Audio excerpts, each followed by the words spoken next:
From Clark, dear Klavan, God of tough guy protagonists, my sister has gotten in a position where she is making romantic and career decisions against her better judgment.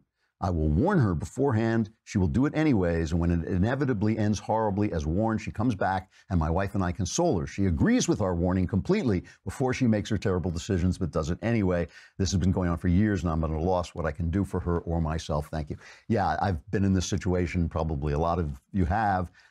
Here's the thing. You got two things you got to do. One is you have to detach, and when I say that, I think it's Al-Anon, one of those alcoholic places. They say detach with love, loving detachment. When I say detach, it means you have to take yourself out of the equation. That you can't put your happiness, your life at risk, or you can't tie your happiness and your life to what she does. She obviously is self-destructive. That's the first thing. And the second thing is maybe you can change the nature of the conversations you have with her.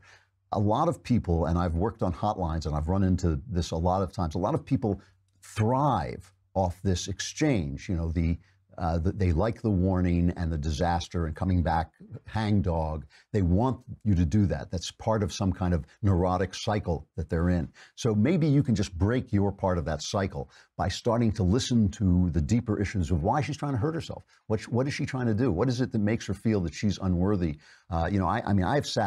I've literally sat with women who I knew were marrying some disastrous guy, and they'll say, well, that's what I deserve, and this is your whole life, you're throwing away, so people have these things in them that make them self-destructive. Maybe you should be talking about that. Maybe you should stop giving warnings. Maybe, she already knows. She's obviously thriving off that system. That system is working for her in some ways. So the first thing, I would detach emotionally. I would stop getting angry, stop getting dire, stop being urgent, and then sit and talk to her and see where she's coming from and why. Try to find out maybe why some of this is going on. That would be what I would do.